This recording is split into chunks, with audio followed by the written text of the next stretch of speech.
আমরা যারা middle class family থেকে বিলং করি তারা কিন্তু সব সময় তাদের ঘরটাকে খুব পরিপাটি রাখি।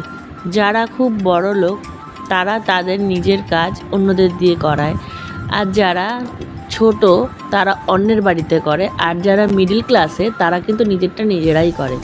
হেই গাইজ, আসসালামু আলাইকুম, কেমন আছেন? আশা করি আল্লাহর রহমতে সবাই ভালো আছে, আর আমি অনেক বেশি ভালো আছি। চলে এলাম একটা নতুন ব্লগ নিয়ে। দেখো, আমার কিন্তু মডুলার কিচেন না, আমার কিন্তু নর্মাল কিচেন। এবার আমি ওইটাকেই কিভাবে মডুলার বানিয়ে রাখি তোমাদের সাথে এটাই শেয়ার করব। তো কদিন ধরে খুব অসুস্থ ছিলাম, তাই রান্নাঘরটা একদম কিন্তু তেল কাজটা পড়ে গেছে। তাই প্রথমেই তোমাদেরকে দেখিয়ে দিলাম আমার রান্নাঘরের অবস্থাটা কীরকম ছিল।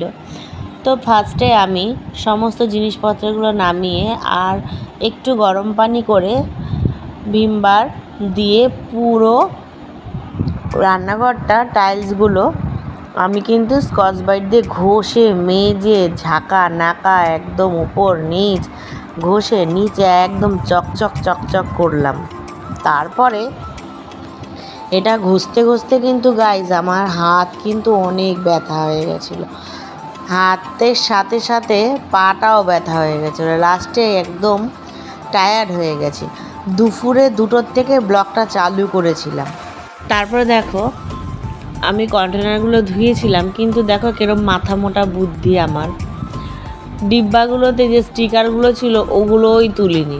তো কিছু স্টিলের ডিব্বা আমি কিনেছিলাম আর কিছু ছিল, তো এই স্টিকারগুলোকে তুলতে হয়, স্টিকারগুলোই তুলিনি। তো যাই হোক, ডিব্বার মধ্যে জিনিস ভরে তারপরে আমি পরিষ্কার করছি। দেখো আমার কাণ্ড। এবার দেখো 2টোর সময় ক্লিনিং স্টার্ট করেছি, এখন সন্ধে হয়ে গেছে, 8টার মতন বাজে। এখনও দেখো রান্নাঘরের অবস্থা কি।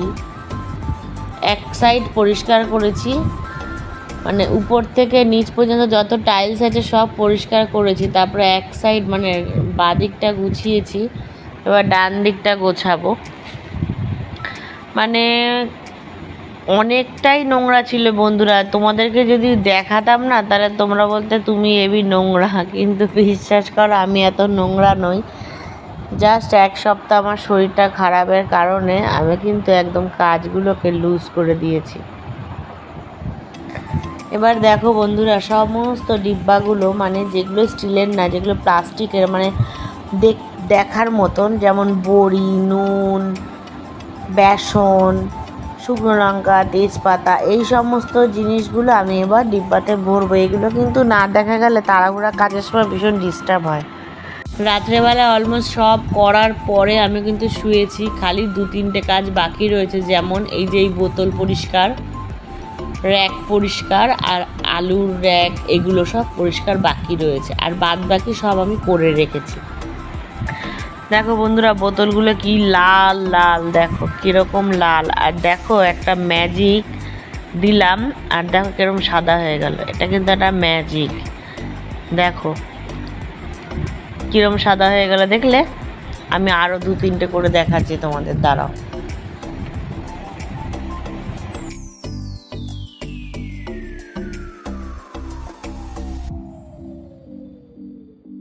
এবার দেখো বন্ধুরা, বোতলগুলো কীরকম লাল ছিল, আর আমি ধোয়ার পরে দেখো কীরকম সাদা। পাশাপাশি রেখে দেখাই, ব্ল্যাক অ্যান্ড হোয়াইট তোমাদের দেখাই, দাঁড়াও।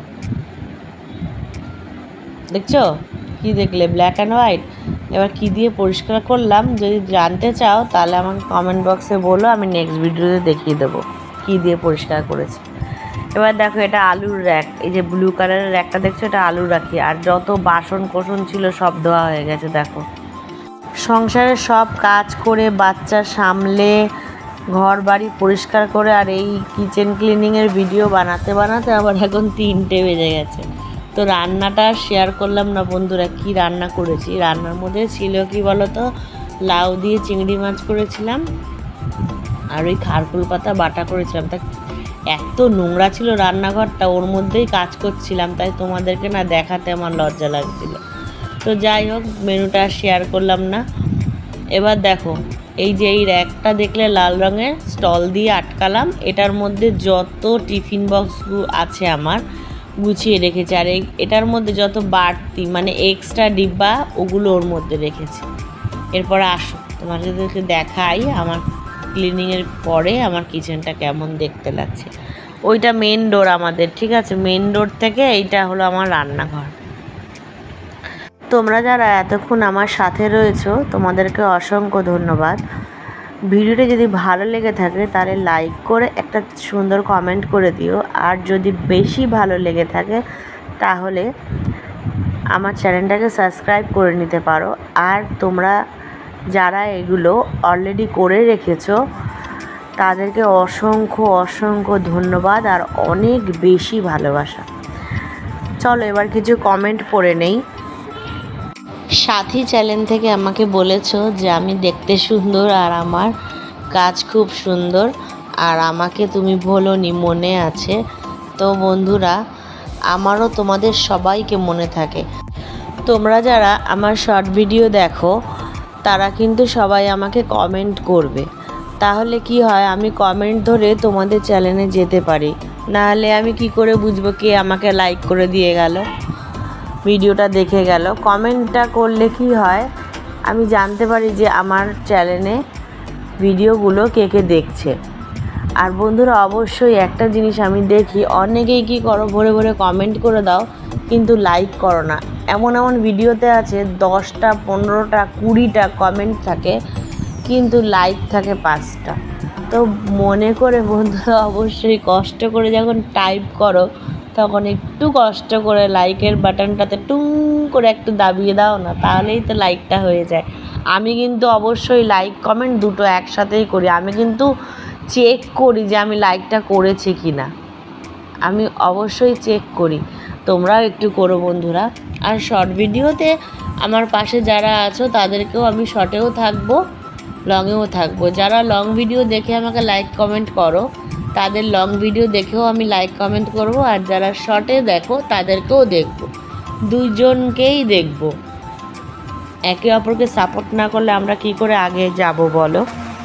এবার তোমরা আমাকে টুং করে কমেন্ট করে একটু বলে দাও তো আমার ডেকোরেশনটা কেমন হয়েছে। দেখো এই নীল র্যাকটার মধ্যে আলু পেঁয়াজ রাখি, ঢেকে রাখার কারণ আমার ওই পুচকুটা আছে আলুগুলো নিয়ে সোফার তলায়, খাটের তলায়, আলমারির ভিতর, ফ্রিজের ভিতর এরকম ঢুকিয়ে দেয়।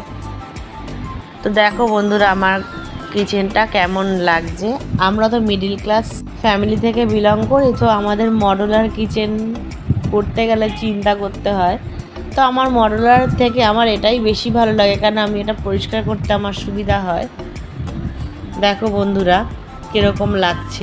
প্রিয়া, সুস্মিতা, সঞ্চিতা আরও অনেকে যারা আমার চ্যানেলটাকে রোজ দেখো, আমার কমেন্ট বক্সে আসো, সবাই কিন্তু আমার কমেন্ট দেখবে, তাহলে কিন্তু তোমরাও হেল্প পাবে, অনেক সাপোর্ট পাবে। কারণ আমার কমেন্ট বক্সে যারা আসে সবাই কিন্তু একে অপরকে সাপোর্ট করে, সবাইকেই তোমরা একে অপরের চ্যানেলে দেখতে পারবে। যাই হোক বন্ধুরা, এখন যাই আমি, টাটা বাই বাই।